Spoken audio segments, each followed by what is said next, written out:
and welcome to Off the Beaten Pot. As you know by now, my name's Tom. If you don't know that already, you're probably new here, so welcome. Please feel free to subscribe to the channel, like the video, if you like it of course, and tell all your friends. It's not often I get out with my standard sort of 2.5 day setup, and quite a few of you ask me what I take out, so I just thought I'd give you a little tour of Cassadell Beaten Pot, which is my trusty MSR Elixir 1. That's my dad's Vango. That's my dad. Hi, you're right, Doc. Essential kit on a 2.5 day trip to Dartmoor is my dad. Keep me entertained with quips and tips and stories of old. I promised him a coffee about 2 days ago, so he's going to want that in a minute. So anyway, I just wanted to show you what I've got. So we started with the tent, the MSR Elixir 1, and while I was drying it after one of its outings, the sun was catching it, and I noticed you could see all the bugs on the inner tent through the outer tent. And I watched a bird land on top and peck a few holes in there to get to the bugs. So it's also got repair, but make do and mend, isn't it? Which is great thing for everyone involved. That's my beaten pot. I've got a review on that, a video on that. This is my origami coffee maker, and that's our bag of food, what we've got left for tonight's IKEA inspired meatballs. Shit shovel, which is a cheapo plastic one. I don't really want to go for a deuce of spades because it's great to have titanium and everything, but this is fine. It's what I've got, so don't need to move on really. Got to dig that hole later. Trangia 0.5 litre regulating bottle. Love this thing. A litre of water. Also got my Sawyer pump. We'll go into that in a minute. So come with me. As Lord Grossman once said, who lives in a tent like this? I have my sleeping bag, which is the absolutely incredible mountain equipment thingy 600. Yep, good job I can remember that. Helium 600. And in there I've got my Sea to Summit pillow, which I never inflate fully because it gives me a terribly bad neck. And this is all on top of my quite incredible Polarloft Aerostat synthetic 7.0 wide to regular sleeping pad, which is lovely and warm. Last night I went outside and my teeth were chattering, and that was fine. Nice and toasty. So next up, my backpack. I've got the Singy 48. At the moment I'm rocking the side pouch and sort of the gun pouch on the side, because this is for my fuel and my water, and that is for sort of my YouTube accessories. Great backpack.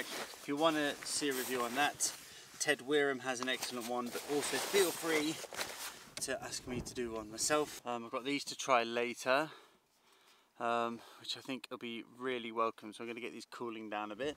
How I keep my tent. At the top here right now is my map. If it was windy I'd put that lower.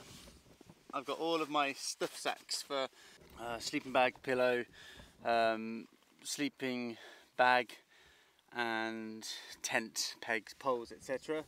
That's all good. And at the foot of my bed is where I keep my clothes bag, and I keep the brain of my backpack inside the tent, and I keep the main backpack in the vestibule. And by my head I will sleep with my camera, stays next to me, protect the gear at all times, and that's my long lens, which is heavy, batteries, battery charger, that sort of thing stays there. So now let's have a look at the brain of the backpack. So I like the brains that have inner zip and outer zip. I did have a little spell. I had a backpack which didn't have the inner zip in it. It threw me a little bit. So in the inner zip I can sort of keep, this is my bathroom and my kitchen. Usually I'll keep my toiletries in here and my soaps and stuff like that, my toothbrush. And that's pretty much all I keep in there. Earplugs, that sort of thing. Now the brain on the outside of this one is great. This is my garage I suppose. So I've got my wallet for when I get back to shore. I've got my head torch, which is the BioLight, which is an incredible head torch. It's got lots of functions. I'm not going to go into it. Again, if you want to see a review, leave a note in the comments. But this is it.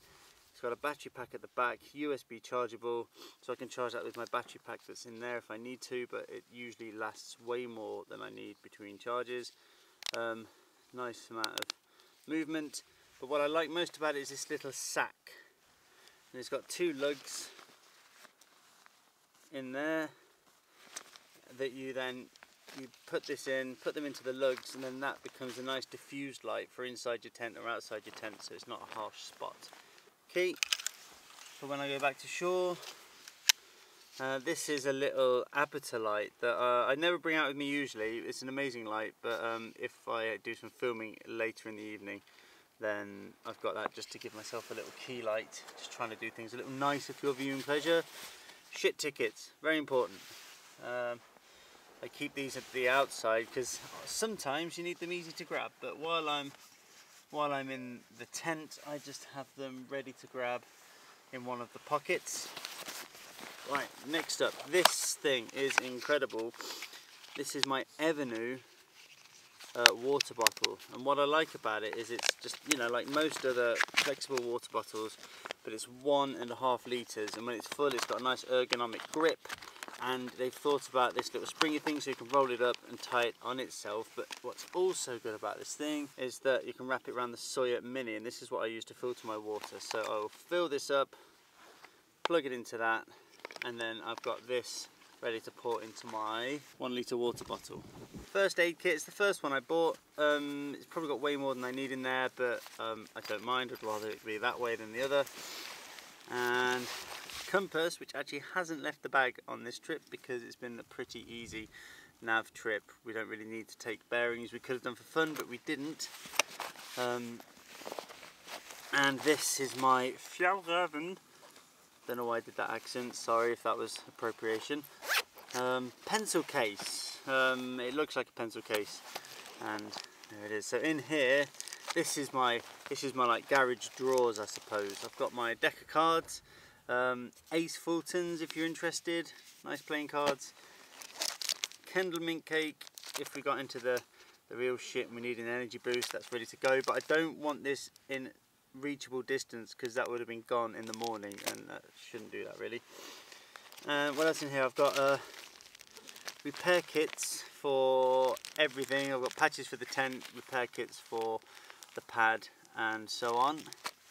And I've got in here, I've got some waterproof matches, just 5 of them just in case, and I've got the extra nubby bits for my walking poles, which I did bring but I'm not using at the moment.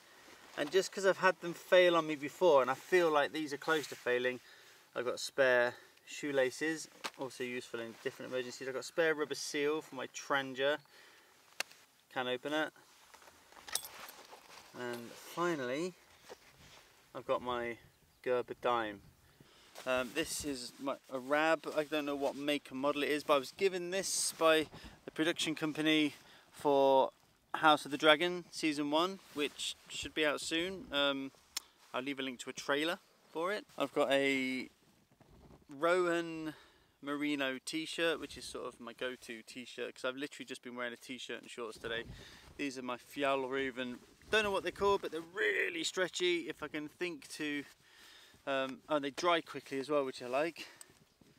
If I can think to look in the label, I will let you know what they're called. And my raincoat that I use is my Fjallraven Bergetagen, is it? I wasn't sure to go between the Bergetagen Eco Show. I didn't know whether to go for this or the Keb, and I chose this one mostly because it has more felt on the neck bit there, and that's sort of when I used to be a sailor. I always enjoyed that, so I found that it's slightly longer, I think, than the Keb as well. Again, Ted Weirham has got quite an amazing review on the difference between Keb and Bergetagen, and it's because I watched that review that I ended up getting that one. And that's pretty much the tour. as for where we are, well, that's a different beast. We are on Dartmoor, as I think I've told you already, and we are having a great time. Just been a pretty chill day with a stop at a pub for some chips and a shandy. And really, we've pitched up just slightly out of the wind. It's not too windy, but it's really calm, a nice breeze. And we want the view of the sun. The sun sets behind us, so hopefully tomorrow, if it's not piss soup fog, we get to watch the sunrise. That was my little tour. I'm Tom, this is Off the Beaten Path. Dad's desperate for a coffee. Cheers and gone.